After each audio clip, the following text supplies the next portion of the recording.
Okay, welcome. I'm Mitch Bryars. Just parachuted in, according to George. And it's good to be back to do the iOS meeting today. And I have to ask, is there anybody here for the very first time?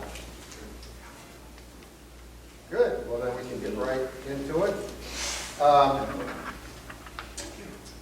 I just saw this morning, I wanted to play these, sort of interesting. There's two new ads for Hey Siri. How many, I wanted to ask though, I want to take a quick survey.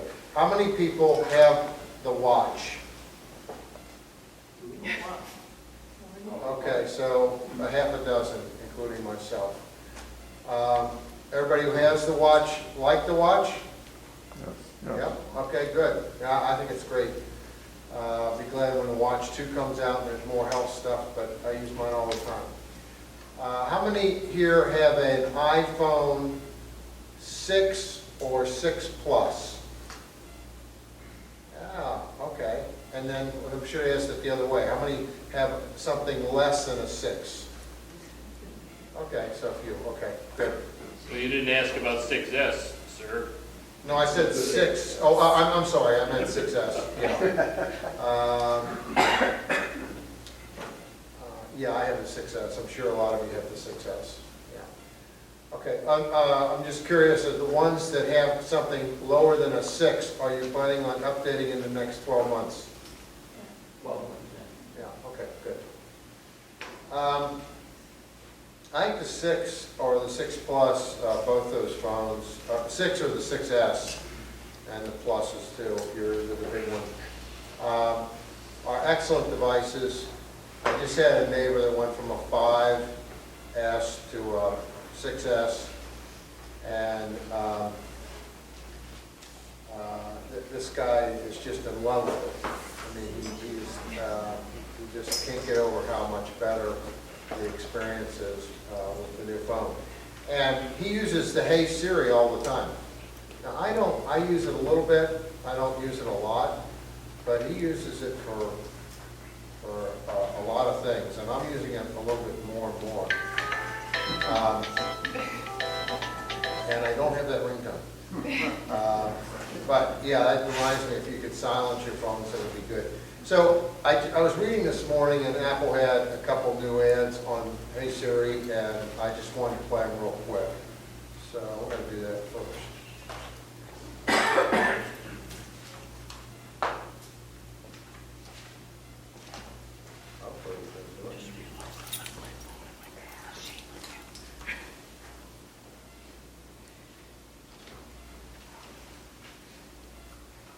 Well, it's taking a long time to load. And we're not going to do it. Try this one.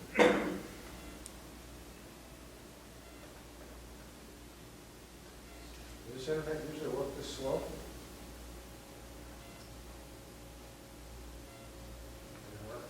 Is it? Yeah, working. Does it usually work this slow? I don't know. I'm sorry? Does the internet usually work this slow for videos? No. No. Let's try this one. This is iPhone 6S. Oh, that's what it doesn't like. I think you did. Yeah. Okay, so let me refresh this page. We'll just use a small version, and then we'll expand it.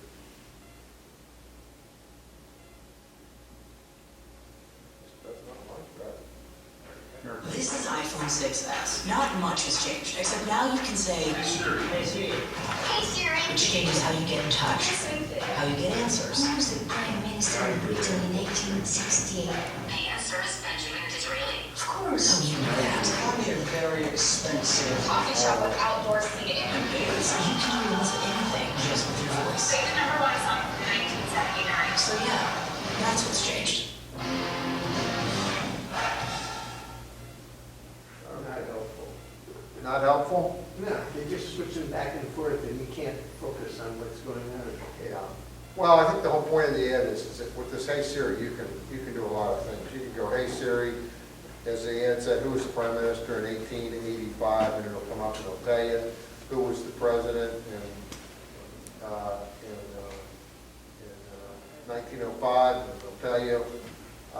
You can say, what's the weather like? Hey Siri, what's the weather like in England today? It'll tell you.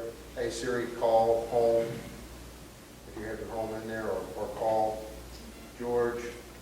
It'll come up and it'll say, well, should I call George on his cell phone or his home if I have two numbers in there? So it's good for a lot of things. And so, how many people in here use the Hey Siri feature? Okay, so. Not as much as we should, I think. Yeah, and neither am I, but I'm getting more and more into it, and it's getting more and more, it seems like it's a lot more reliable than. You don't have to touch the phone with the iPad. No, you don't. You just, Say, hey, Sarah. yeah. But it has to be charging, doesn't it? Plug No, in? no. You just, you hold, hey Siri, what's my name? You're Mitchell, but you asked me to call you James Bond. Now you know. Now you know. Was she laughing after she finished? No, I Hey, had Siri. that in there, James Bond. Yeah. I have problems with diction with Siri. This morning I asked for the Collier County open hours, and it says, call your county. It cannot understand Collier, and that happens with other things. It does happen with other things with me too, and I get frustrated with it, and then I'll get away from it. I'll just say, well, I don't want to mess around with this. You could spell it for me. But you can spell it, you say? Yeah, you can spell it. But I am using it more and more, and so I'll play the other ad real quick. I didn't like the other ad as much, but I'll play it. This is iPhone 6s. Not much has changed, except it's ridiculously powerful, which makes everything faster. Maps, messages, browsing, shopping stuff, businessy stuff. This kind of stuff. This kind of stuff. More power means you can do this and try to beat that. You can track your run while you track his. Oh, and games are definitely not a game. Wait, is this smart now? Student films? Don't look like student films. Is this a student film? I know, right? Get these kids on the phone for me. Dude, that is fun. So other than being the most powerful iPhone ever, not much has changed. Hi, Siri. Good night. And powered out.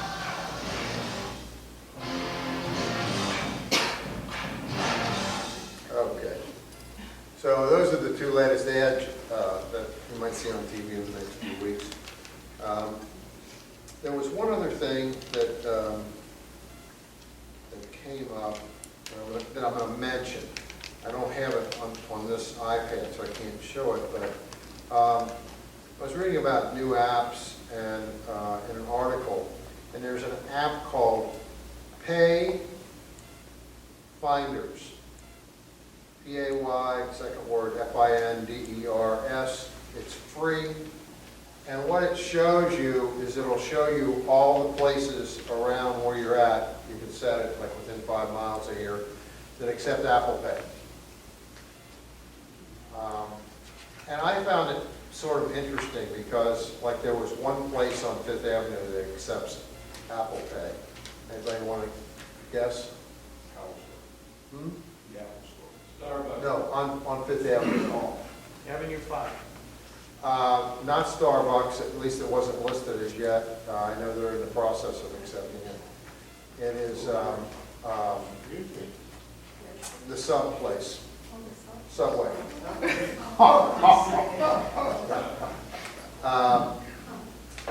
But all the McDonald's show up and so on. And so I think in terms of Apple Pay, I use it whenever I can. I like it. It's easy. It's simple. I haven't used it much with the watch. I've got a friend who's nuts about using it with his watch. I do. Do you? I know it's really easy to use with the watch. The only thing that's inconvenient is that you sort of, if there's scanners here, you got to sort of go like this to do it. But it is really easy, and I like the fact that I don't have to hand somebody my credit card or swipe my credit card. I'll be glad when that's a standard at restaurants, because that's the real threat, is that you give me your credit card and they go in the back room, and who knows what they're doing with it. And then you come out and of course sign your check and so on. The Apple Pay, it eliminates that threat. So I think that I've read a lot of articles on it, and the adoption rate on Apple Pay has not been as high as what Apple thought it would be. I mean, they thought it would be the thing in 2015. And I think a lot of people are using it, but the thing that's holding it back is not enough stores out there have adapted it yet. I found it interesting in that article that Jeff sent around that the usage of Apple Pay is down from last year. Oh, is that right? Yeah. Well, I find it frustrating, because like here, you go in Publix, they don't accept it. They don't even, if you have the chip on your cards now, which all my credit cards have the chip, which they use extensively in Europe, they don't accept that, although their machines are set up for it. It looks like they're behind the ball on that. Now, when I'm out in Park City, all the grocery stores out there accept Apple Pay. But they all had Google before that, a year or two ago, which nobody was using. So all they did is switch and they all have Apple. I just find it very convenient. The other thing that's really nice is if you scan your cards in your phone for Apple Pay, and I found out it has a limit of it'll only accept about 8 cards. But if your card is in there and you swipe it somewhere or use it online, it will show that a charge just came through on your card. And it'll also show, if you have the watch, it'll show that the charge just came through. Even if you didn't use Apple Pay to pay for it, because it's in the Apple Pay system, there's something that triggers it to send you a message that that card was just used. And I find that convenient. How do you shut this off? I've got it on the vibes setting and it keeps going off. I don't know how to shut it off any more than that. You mean the phone? Yeah. Well, you can go into I don't know if it's here or not, but if you go into settings and go into sounds, you can go in and there'll be a place on the phone that says you can have it on vibrate or you can have no sound at all. You see that?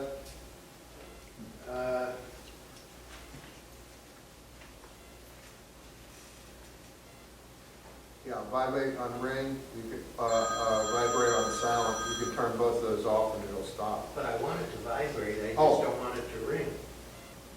Oh, you don't want it to ring? I don't want it to ring because I'm at a meeting. Well, you I just, can't shut it up. I tried. well, you should shut it off. It's not doing it. I apologize to everybody. I'm gonna call you. See, I don't know why. If you have that, you might want to do a reset. Yeah, just reset. I would reset it, do the hard reset. You know how to do that? No. Okay.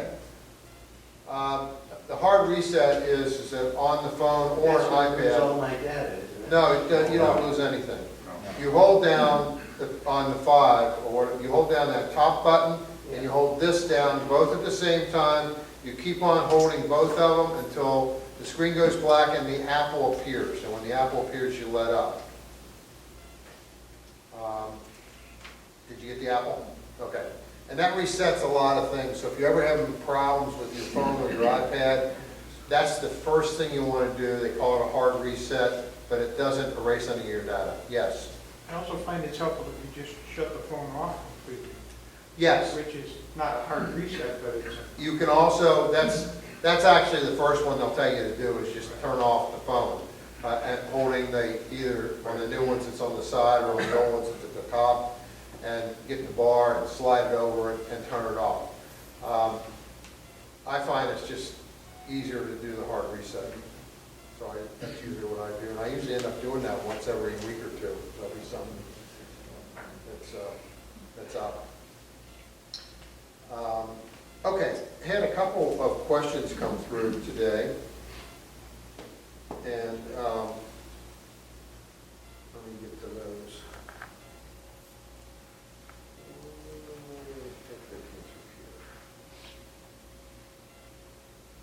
Okay, this was one of them. Is Jane here today? Here. Hi. Okay. Is anything in the works for replacing, getting a new version of iPhotos for the iPad? And I have not read of anything. Does anybody else? iPhone? I don't think they're going to. iPad. They're not going to replace. No, they came out with photos. They came out with photos, so there's not going to be any. Yeah.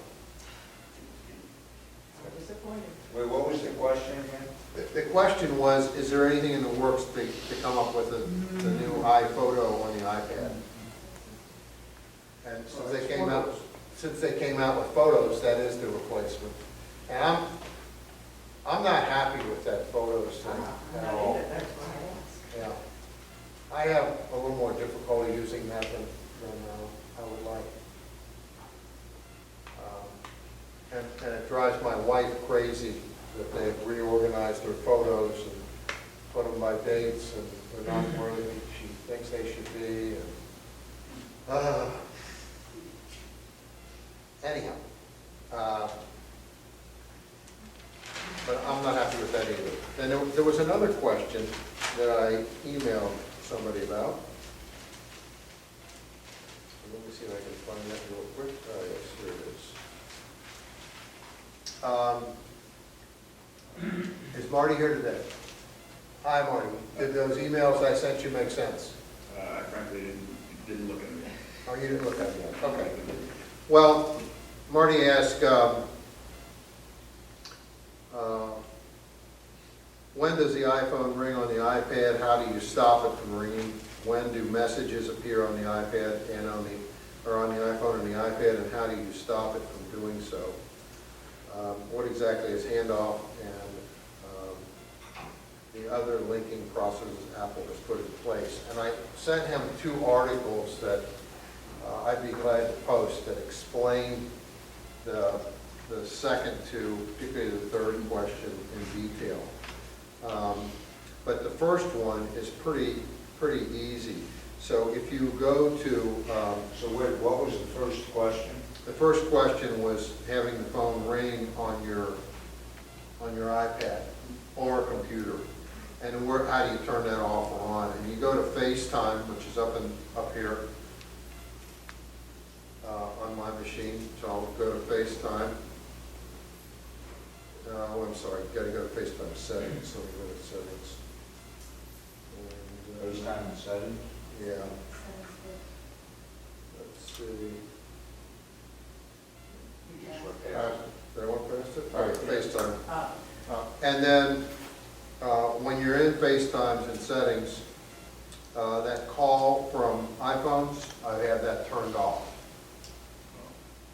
If I turn it on, see that? It's the second one down.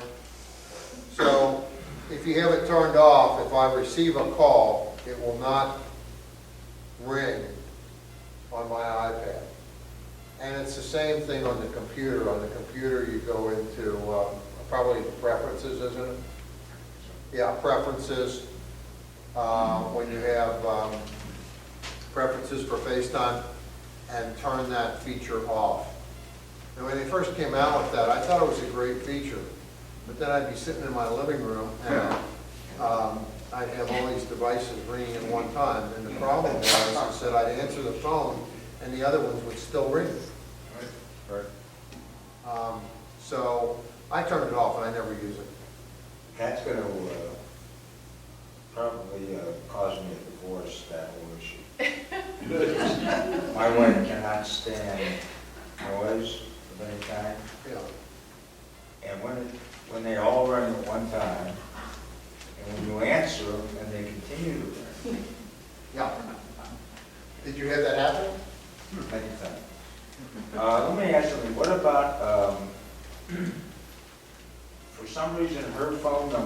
shows up on all my devices.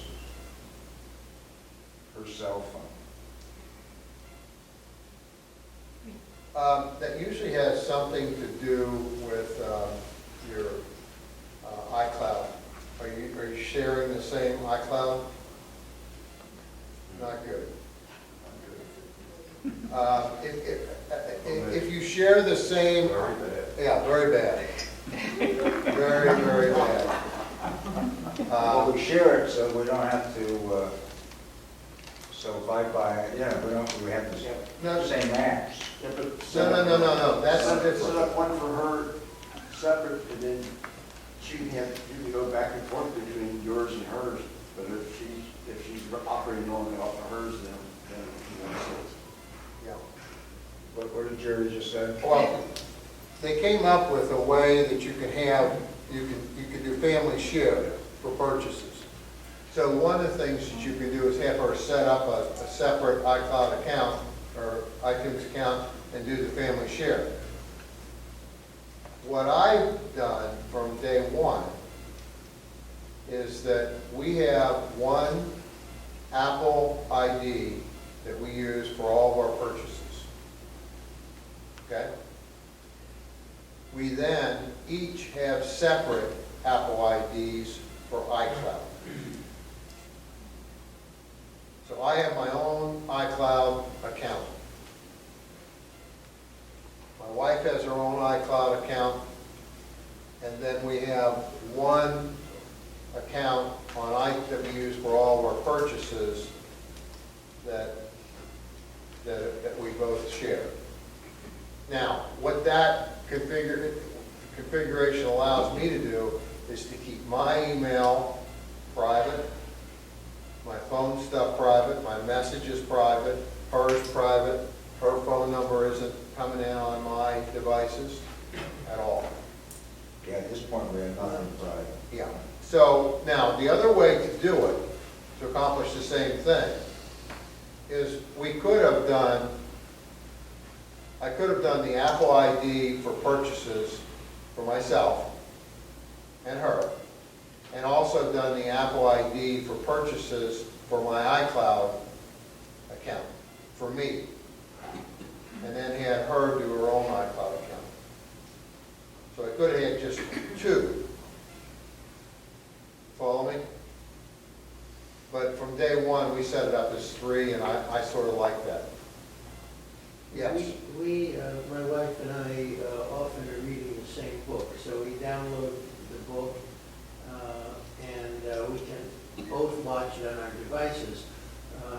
And we have only one Apple ID account, but my wife wants her own account, and I'd like that too, so that we can keep some of our stuff separate.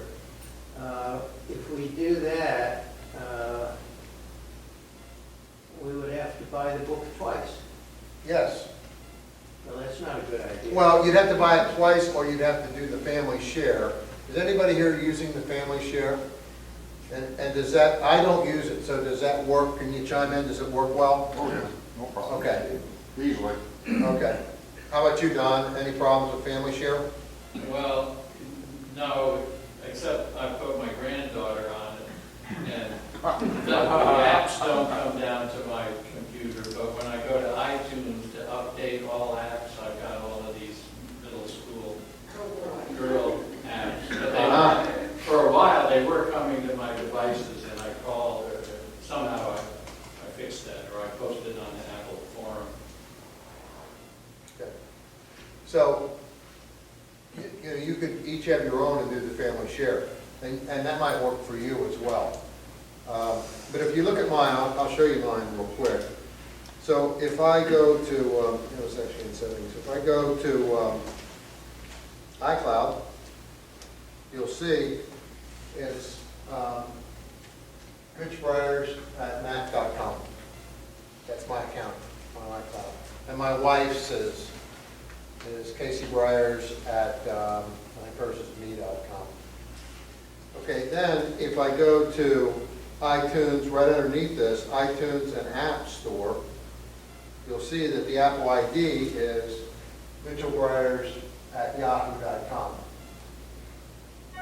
So on her device, when I set up her devices, I go in and it says, what do you want to use for iTunes Store? I put in Mitch Bryars at yahoo.com. Okay? When it says, what do you want to use for iTunes, or for iCloud backup for her, I use kcbryars at me.com. For myself, I use Mitch Bryars at mac.com. So that's how it keeps it separate. Some people like it together. I never did. I got a friend of mine, and they're both retired, and they got this thing that they have to have the same calendar. Hers is pink and his is blue, and then if they're doing something together, it's green. And the only way you can do that, you might be able to do that through Family Share. I don't think you can. The only way to do it is to do the same iCloud thing, and then when you go to, when you click calendar, you're sharing the same calendar. And I'll tell you, between my wife and myself, it would be a mess. But that's how you can do that. Yes, ma'am. When your wife wants to purchase something from iTunes, what does she put Mitch Bryars at yahoo.com in? She doesn't, I thought you were sharing the... yes, if she wants to buy something from iTunes, she wouldn't, it would automatically come up. She would just need to put the passcode in. I see. Okay? And as it turns out, you know, my wife is, I don't know that she's ever purchased an app.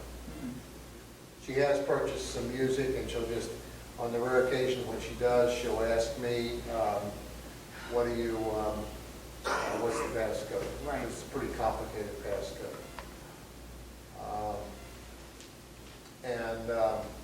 But yes, that's exactly how you would do it. And we have, one of the big things that we have is probably the one you have, I don't know for sure, but I listen to books all the time from audible.com. And I purchase those books, and they're purchased through Amazon, and it's purchased on my Apple ID, and she can just put in those credentials on the app on her phone or iPad and get all the books that I already have.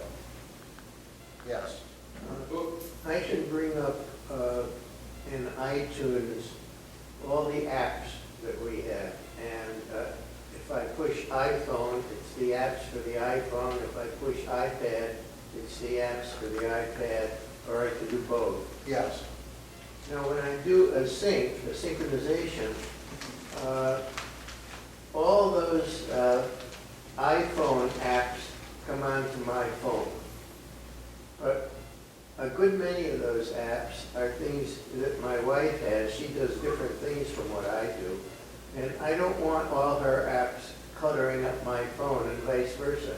Is there any way we can split this so that my phone, when it synchronizes, only uses the apps that are on my phone?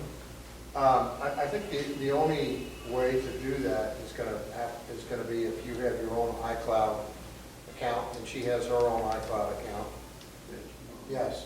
I think you can do it because if you have to connect your device to your Mac through the cable. And then when you go into iTunes, then you can individually personalize which apps are going into your phone versus which ones are going into hers. But iTunes would see two different devices, and they have two different memories. Oh, okay. Yeah, I didn't know that.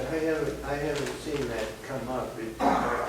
It just says iPhone apps and iPad And apps. if you look at your device, and there's a place that says apps, it will show you the apps that are in that could be in there, and the ones which are installed, and you can uninstall the ones you don't want. Okay. For book sharing, if you buy from Amazon, you can share books because the Amazon app has nothing to do with Apple. It just needs to be signed in to whatever account is buying the books. So if you bought a book and your wife has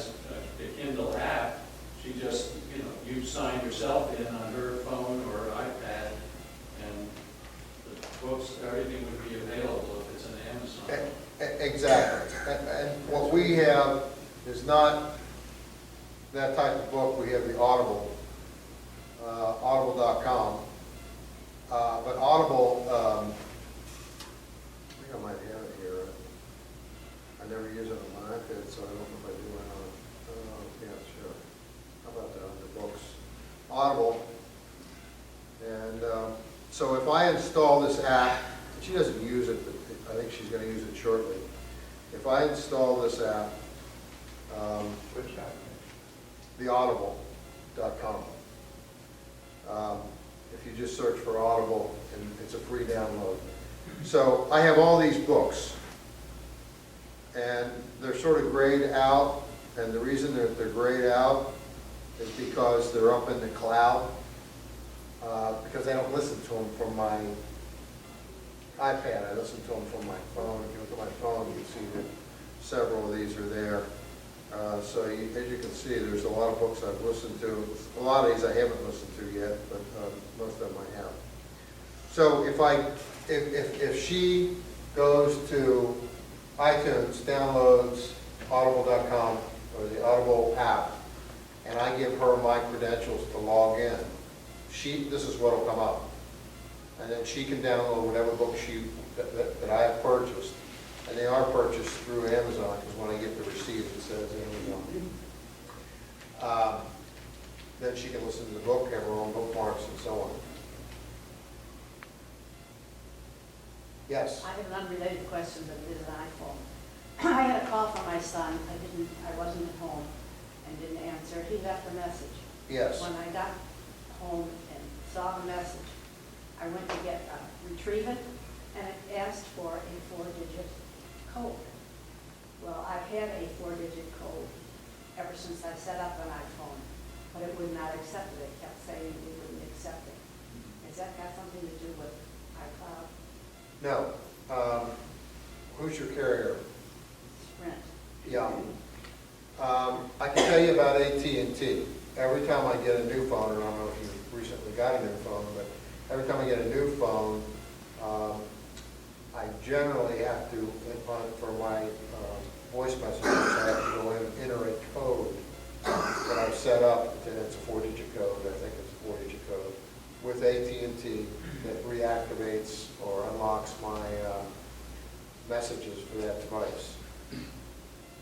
That could be what it is. It's probably a code from Sprint, but I don't know. Anybody else want to chime in on that one? I agree with you. Yeah, it's a code from She's gonna have to Sprint. call Sprint. Yeah.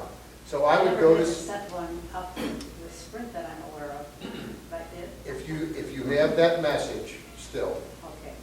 I would go to a Sprint store and say, what is this, and how do I reset it? They may have changed it, but it used to be the last 4 digits of your telephone number. Okay. I know with AT&T, it's not. It's something you set up. I'm talking about many years ago. But it's Right. external and it's not an Apple product or something else. I don't think it has anything to do with Apple. But I would go to Sprint. I think that would be my first source. I didn't think of that, but thank you. Okay, great. Let's go to notes for a second, and I'm going to go to, let's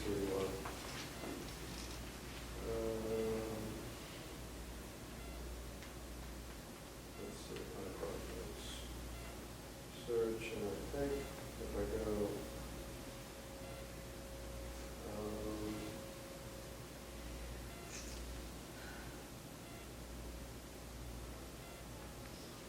well, I know I have a note in here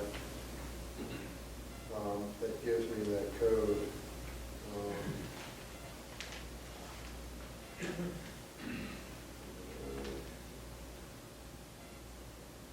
Can't you ask Siri? I could ask Siri, yes.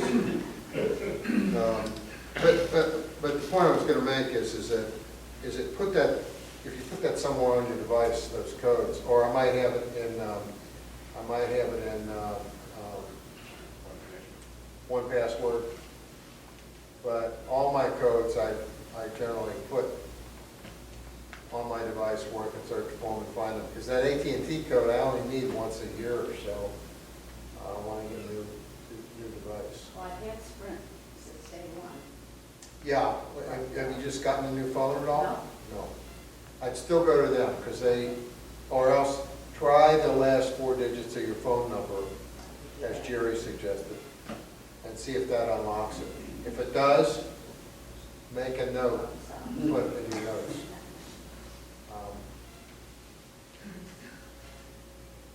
Okay, the other thing that I wanted to mention, does anybody use this new, if you swipe from the home page, it'll show you different apps that you use. It's supposed to do it at different times of day you use them.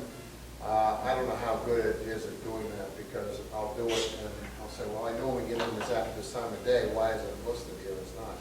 But there was an app that I found not long ago, and that I like quite a bit.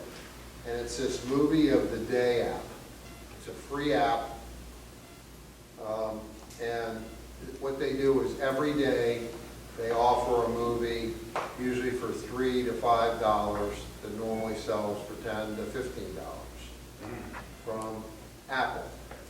And probably 2 or 3 days a week they'll have one on there that is of interest to me, and then I will get. So if I hit that and see what it is for the day, it happens to be this one. Very interesting. Yes, very interesting movie. I know everybody will want to get that one. The second one there, Sex, I mean.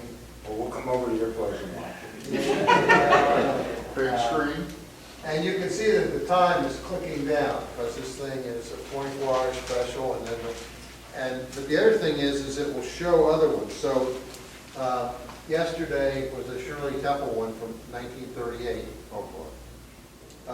The day before that it was Night at the Museum. They're not free, so. No, they're not free, but like this one, the Wall Street one was $4.99. Instead of like. No, it's a purchase. Instead of paying $14.99. Jim, I know you're a big Apple or a big Apple TV guy. Do you do movies? I don't buy movies from Apple from iTunes hardly at all. I'll buy music a lot. But as I look at the movies that you're looking at up there, they're not terribly recent. No, they're never very recent. So I'm not sure. I'm still the kind of guy who will buy a Blu-ray on sale for $5 of some of those movies. Yeah, and I don't buy a Blu-ray out. If I see it on here and I want it, I just put it in my library. And I think you have a bigger memory on your iPad than I do. I have 32. Well, no, I don't put them here. They go on my iTunes library on my computer. Oh, okay. And my iTunes library is now about 1.5 terabytes. So you must have it all on an external hard drive. Yes, I do. Yeah, see, I'm about to do that because I'm at about 80% consumption of my hard drive, and I'm ready to move it off. Yeah, it's best to move it off, and just when you move it off, here's a hint. Get a couple external hard drives, because when you start doing your backup on, what's the backup? Super Duper, which I have set up automatically. It's so automatic I don't even remember the name of the thing anymore. But when you're doing your automatic backup and that library is no longer on your computer, you're not backing it up. It's on that external drive. That external drive blows up, you're going to lose all your stuff. So you need another drive to back up. So you need another drive to specifically back up your library. Okay? Your backups. And, yes. I bought the CH drives. Yes. And when I upgraded my operating system, yes, they killed the drive. So I called the manufacturer, and they know about it. And they're trying to get it straightened out with Apple and send me the drive. But guess what? Everything on that drive is gone. Yeah, I mean, it's gone. I mean, I have a couple of things that I keep on external drives as well as on my computer. They have a 3 terabyte drive on my computers, and I have it partitioned, 1 terabyte for regular stuff, 2 terabytes for iTunes. And I back up both of those, and I back them up multiple times, and I actually have a backup that I do about, I don't do it regularly, but about once a month that I keep at a remote site. I did the same thing, but I use more drives so I can have more different subjects. And each one subject is on one of the drives. And I don't use the drive, I use the thumb drive. Thumb drives, yeah. And it's pretty big now. Yeah. The big things that I back up and want mobile backups are is all my photos, videos, and my iTunes library because it's so extensive. Yes? Do you use Super Duper to back up the iTunes library to the other hard drive? Yes, I use Super Duper. I have 3 backups I do with Super Duper. Like I say, I'm a redundant, crazy guy. I also have a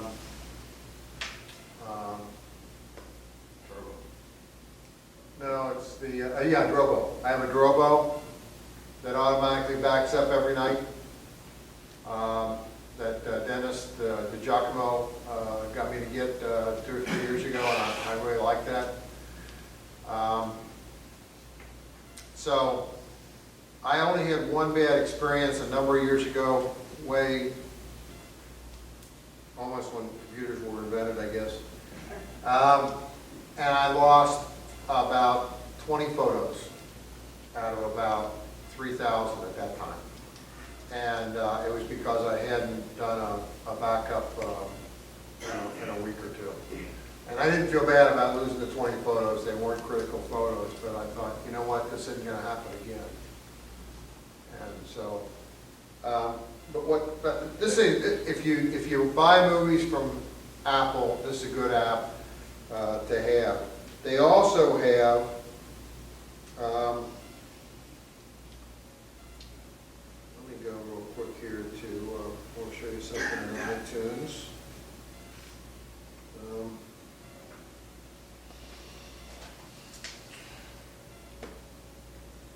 If you go to iTunes and go to movies,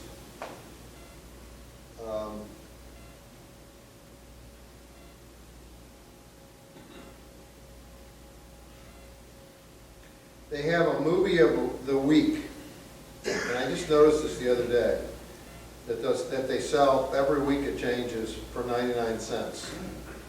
So this one is this is the one that they have this week. And again, they tend to be ones that are a few years old, but for 99 cents, I mean, if it's something at all that you want, you just get it. That says rent. It says rent. Oh, I'm sorry. That's the wrong one. There is one that's movie of the week that's a movie of the week.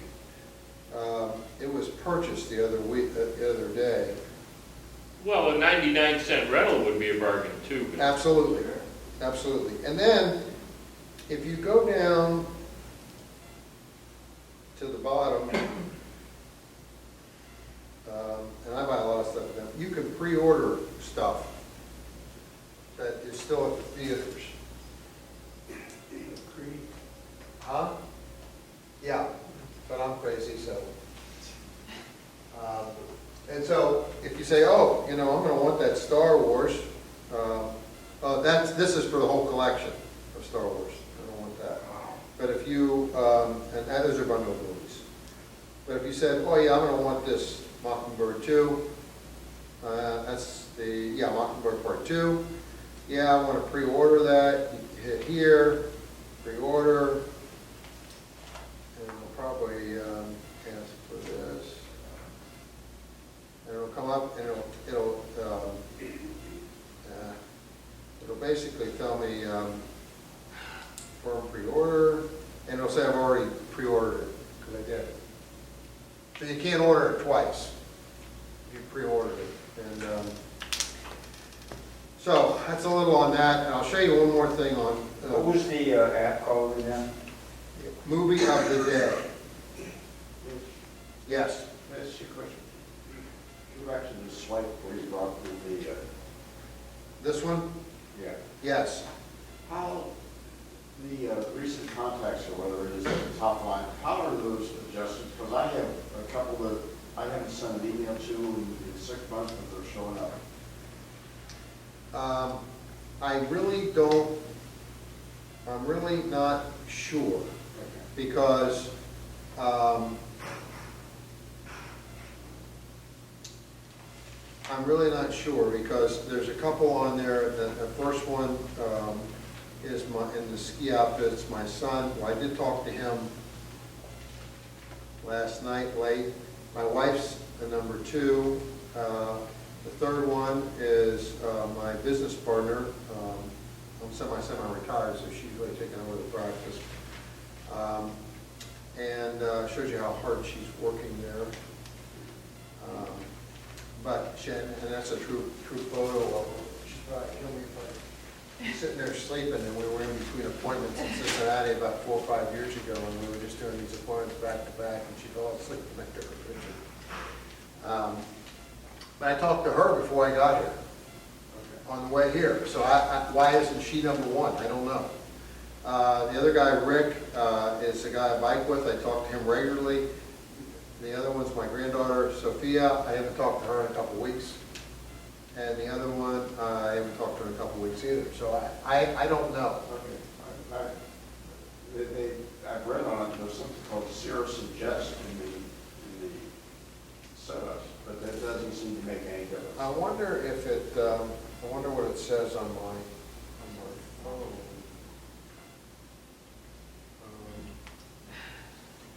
Actually, they're not even showing them. Actually, they're not even showing on my phone. Okay. Now, what was I about to show you? Oh, I know, videos. So, okay, so here are the movies that I have on this device from Apple. So I have about 10 of them. A couple of them I put on there because I usually put them on there when I'm going to take a long plane ride. I'll put on a movie. And I'm one of these people who watch a movie 10 different times, so I just put on a movie that I want to see again, so that it's available to me. If you go into settings, and you have a lot of movies like Jim, but Jim's aren't at the iTunes store. If you go into here and go to videos, there's a setting here that says show iTunes purchases. And if I turn that on, and then I go back to videos, it'll now show all of them that I have. But some are in the cloud, right? All of them are in the cloud except those few that are on the device. So if I went down here and I said, oh yeah, I want to add The Godfather to the device, I just hit the cloud, it would download, and you got to be in a Wi-Fi area because these movies are pretty big that they give you. Usually 4 or 5 gigabytes. Was that the $10 Godfather series you just got on iTunes? Or? Yes, but unfortunately, I think I bought it beforehand. I don't know that I paid $10. I've had it for some time. So do you rewatch movies over and over again? Yes, I do. Doesn't everybody? No. I get it like The Godfather. Because I don't understand people like that. We don't understand people like you. Every Christmas they watch the same movies. Yeah, every Christmas we watch. My wife's like that. She can rewatch the same movie over and over and over. Yeah, every Christmas we've got about 10 movies that we watch all the time. Yeah, Christmas Vacation, all those. Yeah, we watch them over and over again. And like The Godfather, the original Godfather, I probably watch that at least once a year. Christmas Vacation, I couldn't find it this year, I don't know why. I have it in my iTunes library. I didn't get it from Apple, but I have it from my what I did is a number of years ago, I took all of our movie DVDs and I ripped them and put the artwork in, which is, there's a couple apps that do that. And so I have about 700 or 800 movies that are mine. And then I have another couple hundred that I bought from Apple over the years. And they're on a separate hard drive? All those are on a separate hard drive. Yes, Jim? What did you use to rip them? Handbrake? Rip it? Rip it? No. Handbrake? Handbrake. I use Handbrake, and then there's another app that you can get, I forget what it's called, but if you're interested, email me and I'll look it up. It's on my computer at home. That once you bring it in from Handbrake, you get this app and you drag the movie over to it and it'll put all the artwork on it. And it'll put all the stuff like the actors and so on. It takes some time. It took me a long time, and I haven't used Handbrake probably in the last year because I spent a big effort a few years ago getting all our stuff on there. Do you recall when you used Handbrake if you could load in the closed caption as well? I don't recall that. You might be able to. I found Handbrake works on about 95% of the movies. Every once in a while there'll be one movie that just doesn't seem to work. And I'll think it's a movie and I'll go get another copy of the movie from somewhere. And it just won't work. Maybe 98% of the time it works. And then like I say, we took, when I got all those on there, I took and donated the movies to, we gave them a lot of them to relatives, but then I donated a lot of them to the library. And that's why I have backups and backups and backups in my library, because if I lose that stuff, I'm losing a lot. So, more questions? Yes? I hate to keep hitting this point, but when you rip the movie to your laptop, do you then put it in your iTunes library, or is there a separate library? No, I put it in my iTunes library. Once I'm done with it, I just drag it, write it down, and pop it right in. So this was a movie that you had on DVD or Blu-ray? Yeah, it was a movie on DVD, not Blu-ray. I don't know if Handbrake does Blu-ray now, but at the time I did this a couple years ago, it would not do Blu-ray. The files were too big, and so I did all mine and all my DVDs were, in fact, as I was buying regular DVDs at the time, knowing that it was going to be harder to rip a Blu-ray. And the iTunes library will accept a copy made in that way? Yes. You just drag it in? Yes. Drag it in. It'll accept any QuickTime file. It'll accept any QuickTime file. Yes. So, and then, so I wanted to talk a little bit about the, even though it's not subject to our meeting today, we have our resident expert here on the Apple TV, Jim. But on my Apple TV, there's, I've got the Netflix and all that stuff in the Apple, and then over on the right-hand side is where I have my computer, and it's my iTunes library, and it has all of my 15,000 songs, and it has all my 800 movies that are mine, and separate from the ones that I purchased from Apple. And so that's how I use that. But your computer has to be on, right? The computer has to be on, has to be in the same Wi-Fi area. So like when I go to Utah, which I'm leaving tomorrow to go skiing for a couple weeks, I take a little 2 terabyte portable drive with me. And I have a computer out there, and I just plug it in, and my library comes up, and my iTunes, whole iTunes library comes up. And I find that very convenient. But on the new, do you have the new Apple TV? Yes, I do. Yeah, I have that too, and I almost took it back, but I kept it because, but I'm very disappointed in some of the features with that. How many people here have that? Yeah. I think the thing that I'm most disappointed in is the Bluetooth keyboard no longer being available, and the app that you used to be able to just use. Those are all software related. I'm sure they've had slews of complaints about that, and so I'm reasonably sure that they'll eventually correct that.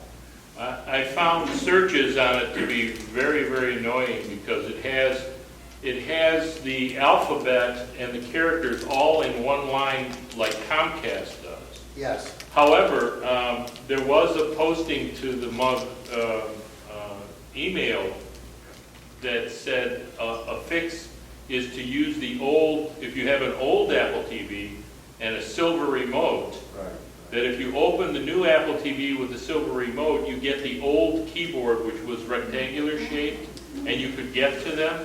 And I tried it, and it works. Does the app also work? No. Oh. Can't you use Siri though? No, but it's interesting. I asked my son-in-law, who's like 41, 42, Yeah. how he likes his Apple TV, and he thinks, and I mentioned all these things that are frustrating everybody in the group, and he said, old farts. He says it's the greatest thing in the world. Did he have the old one? No, the new one. Did he have the old Yes. one? He played games. Okay. He played games. Well, Young guys, like he spoke about, have a different perspective. they do have a bit different perspective. Well, they can type 300 miles an hour on their thumbs. That's exactly right. Now, I still have mine. I didn't take it back, and I worked around it, but I found that in the setup process, it pretty much automatically loads all your codes, or a lot of your codes, but there was one that I went too quick and I didn't put it in, and I had to put it in manually, and I'll bet I had to type it in there 4 times before I got it right. It was very, very aggravating to use that. Well, your eyes are going, your ears are going. Mitch, Mitch, I'm not using the new Apple TV, I'm using the old one, but I thought that you could use Siri for the new Apple TV. Can you not bypass the alphabet with using Siri? It's very limited. Yeah, it's It'll limited. search certain things, but not other things. You can't search YouTube, for example, with Siri. You can only search, I believe it's just iTunes things. Yeah, iTunes things. And it's very limited. It is limited. It's not at all like Siri on your phone. Okay, but it's coming. Well, we think, we hope. We think, we hope. I mean, I personally find it very surprising that Apple has released that product with all the problems that people have had with it. It's almost like they released it half-baked, and they did that with another product. I don't know whether it was the watch I'm thinking about when I initially got that, or but it seems like they've jumped the gun on releasing some things that were just not up to snuff, but eventually were, or eventually, hopefully, will be in the case of the TV. Any other thoughts on that? Yes. I have the old Apple TV, which I use all the time, and I can't figure out what the new one is going to do of any significance that the old one doesn't already do. Just for right now, keep your old one.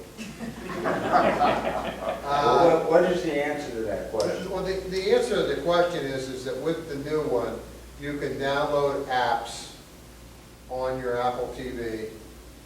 So if you're into playing games and things and want them to appear on your big 60-inch plasma TV or whatever you have, you'll be able to do that. Now, unfortunately, there aren't that many apps out there. I don't know, when they released it, there were like 40 or 50. I don't know. I haven't even looked at that. Have you, Jim, in a while? I'm not a gamer. Perhaps that's what George's Yes. son, is he a gamer? Yes. Okay, then that's why And he said would they're like coming to out like crazy. Okay. And that's probably the difference in the reaction on his part. Yeah, I know you can buy a controller, which I have, a game controller, which I probably ultimately will buy, say for the grandkids or whatever. Or if I have a relapse and go back to wanting to play those kind of games.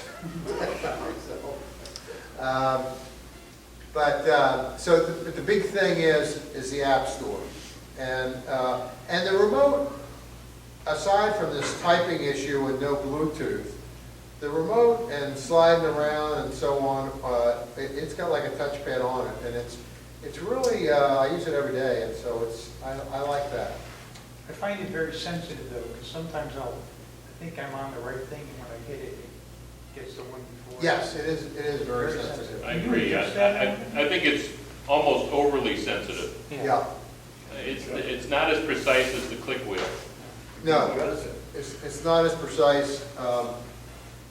I found the other day just by accident that, I'd stop a movie and then I'd accidentally hit this thing and it would take me 20 minutes down the movie. But I found out that if you hit the menu button, it brings you right back to where it was. And I found that out quite by accident, which was a good thing to find out because I was always fiddling around trying to get back to the exact spot. And I noticed that on the screen, it has a line where you stopped. And I found out if I hit the menu, I think it was the menu button one time, it took me right back to that point. Have you tried, what did she say? And has anybody tried that and it goes back in the movie? I haven't tried it yet. I haven't I haven't tried that either. I've tried, what did you say with my wife? Well, we know that. That can sometimes be detrimental to your ears. Don't go there. Don't go there. Okay, any other questions? I'm trying to think of some iOS 9 features that I really like and use quite often. I don't use the haptic touch at all. Do people here use the haptic touch? The what touch? I think it's called haptic. When you hit the screen really hard. Oh, it's 3D touch. The 3D touch, yeah. Do people use that on their phones that often? No. Yes. I use to do two-finger move for the cursor, and I find that mixing it with the old is very good, because once you don't find your finger over the text, you can write it anywhere on the document, Yep. the two fingers, Yep. and position your cursor. I find this very useful.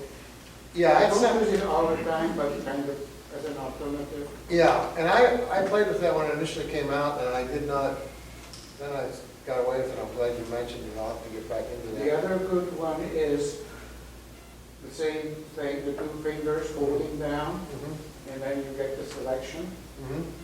And then I use the normal way of setting the selection, but to get the selection, get it anywhere much faster. I know one of the things that I use quite a bit in the mail app is hiding the mail. So in other words, if you're doing if you're doing a new message, and then you decide, well, wait a minute, let me do this. Yeah, it lets you bring it down here to the bottom. Show it. Come on. Why isn't it showing? You have to have somebody's name. Oh, there it is. So it allows you to bring it down to the bottom, and then I'll go to another email and copy and paste some stuff and then I'll just bring this one right back up and start. How does it put it, how do you do that? You thing, but you grab it at the top where it says new message, and you just pull it down. Do you know how many you can have down there? You can have several. So if I open up this one, and I want to reply to this, then if I hide the keyboard, well, let's just pull this down here. Now, you'll see that there's two of them there. You can barely see it. See, there's two of them there? No, where's the second one? Well, there. If you touch on it, you'll see them. Okay. So, let me do that again. So let's just go here. So, actually, you can just barely see it, but there are two of them there. I know there's two of them there, just a line above it. But if you tap on this one, if you tap on it, this comes up and you say, oh, yeah, this is, I don't want this one anymore, so I'll hit the X and it'll delete it. And I do want this one to come back up, and I want to start in again. I use that feature quite a bit, yes. Feature I find very helpful in iOS 9 is I read a lot on my iPad. And when a message comes in, I get a band at the top, and I tap on it to read the message, and then there's a back to up in the left-hand corner that will take me back to whatever I was doing before I got interrupted. Yes, yes. I find that to be very helpful in iOS 9. Yes, that is very helpful. So, in other words, like if you go here on this email, and I think this is what you're talking about, and hit Learn More, it's taking me now to Safari, but you'll notice up here is the back to. Back to me. So, if I want to get back to where I was, I just hit that, and it brings me right back to that email. And I use that all the time as well. Yes? This is a non-related question. Mitch, the column on the, well, I'm looking at far left. Can you get that to go away? No. Thank you. You might be able to if you go this way. No, you cannot do that. You can get this. I find this to be aggravating. Yeah, I agree. We have a question over here. Yes.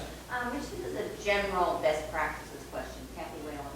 And where are people saving things these days? I mean, you used to save things in documents, but now with everybody with so many devices and you're traveling, is everybody keeping everything on iCloud or in Dropbox instead of documents?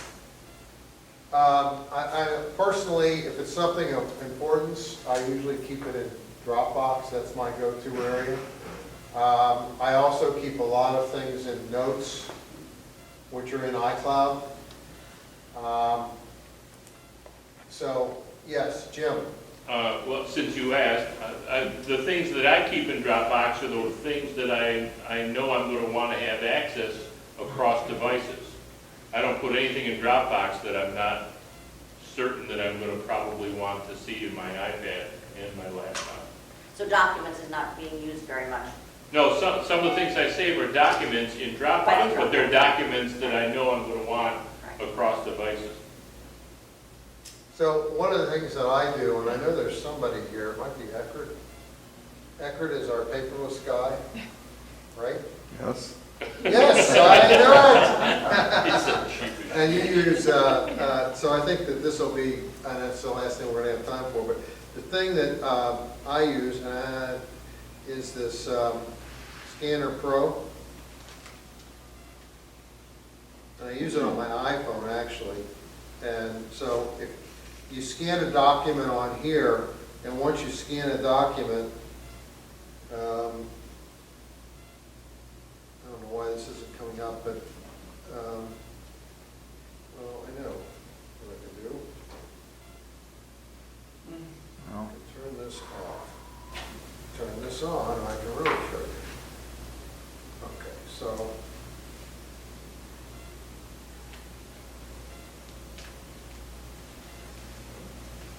Have this on the right Wi-Fi. Instructor. Okay. Now it doesn't want to allow me to mirror this. I don't know why, but it doesn't. So, but anyhow, I use this Scanner Pro, and is that what you use, Scanner Pro? I've used it a lot, yeah, not recently though, but I mean, I'll just stack up. Yeah. I'll just stack things up on my desk, and I get a decent pile, and then I can just go and click, and and label them. Where do they go? Okay, you click and label them, you can save them in the app, but then you can hit the app and you can send it to Dropbox. Let me just see if I can tell you where it all goes. Let me just select one. It's got a share button that allows you to put it to Dropbox, Google Drive, OneDrive, Evernote, OneNote, Web, DAV, but I always go to Dropbox. So I hit Dropbox, it uploads it to Dropbox, and Dropbox opens up, and it says, where do you want to put this? And then I have a PDF file area that has everything. It's got my home, it's got my place out in Utah, it's got life insurance, Social Security, it's got normal things like a file. So if it's like the other day I scanned in the declaration page and 4 or 5 pages of my homeowner's insurance policy. And I labeled it, you have to type in the label, so I labeled it homeowner's insurance policy 2015 to 2016. Went to Dropbox, and then I went to my home file, and then I had home insurance underneath that. It's a separate file. Hit it right there, and it's in. And what's it called again? Scanner Pro. Scanner Pro. I use it a lot. For example, when I go out at dinner, I use Scanner Pro for the receipt, as an example. Right. Well, I do the same thing as you do. I then move it up to Dropbox. And Scanner Pro has a new feature now in their latest version. If you take a picture of a receipt or anything with text on it, and it's in your camera roll, when you open up Scanner Pro, it'll have those all there, and it'll say, what do you want to do with these? Yeah. In fact, as the version I have, when I push the share button, it opens the Dropbox, but it also opens to email it, or to put it in the photo album, or to print it, to fax it, or use cloud export, or open it in another application. So yeah, mine has that as well. It has that was the upload one, the Dropbox and all those other ones. Then it has a share, which is email, print, fax, photo, open in a particular app, iCloud export, and then it's got favorites. I don't have any favorites. So I found that to be a really great place. Better than what I do, because I've got them from the computer and I just put them in the safe deposit box or something. Yeah, So, and then when I'm done scanning all that stuff in there, shred it. So Marilyn had this one, in the last class, Scan a Bowl, which I downloaded. Did you ever try it? What's it called? Scan a Bowl. Scannable? B-A-L-E, Scan a Bowl. Scannable. Scannable. I mean, No, but there's a lot of them out there, and I like the way yours sounds easier. this one costs $5 or $6, or This one was free. Scanner Pro. Scannable was free. Yeah, that one's free. There's a lot of them that are free, and I've just been using this one from day one, and I've tried a few others, and I just keep on going back to this But one. doesn't Evernote also scan and you can? It might, but I'm not an Evernote user. Oh. Is Marilyn here? Marilyn is not here. Marilyn? No, she's operations. All right. Marilyn's the Evernote expert. One more question, Don. What do they call apps gone free now? It's got a different name. It's still called Apps Gone Free. Well, no, that is, but you can't download that anymore. There's a paid app which includes that. But anyway, the scanner apps are frequently offered for free, if you can find that. There was one on there just the other day. Yeah, Yeah. frequently on there, and I think the Scanner Pro might be free. It might show on there every once in a while. It hasn't for a while. I used to look at that every day, and I got tired of looking at it, so now I look at it just periodically. So. I just wanted, are you all? Yes. I just want to mention that we have a couple of meetings at the end of the month that should be very exciting for our members. One is Bob Kennedy on the 30th, right? Yeah.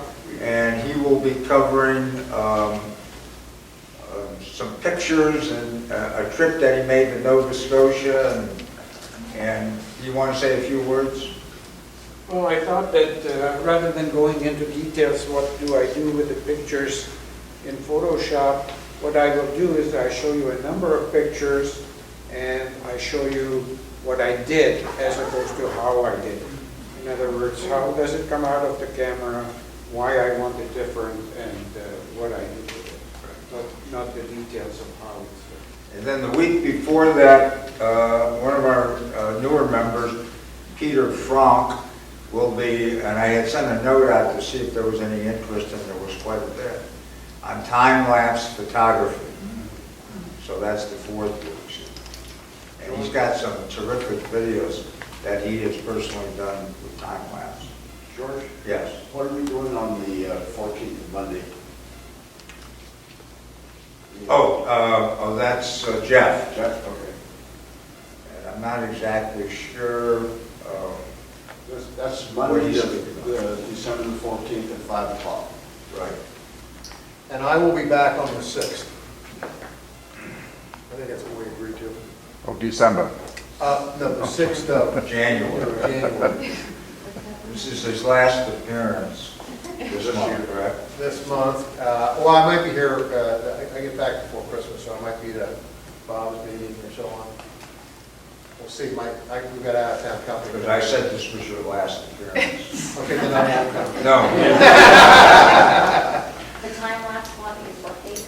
The day before Christmas. Thank you all very much for coming. Thank you.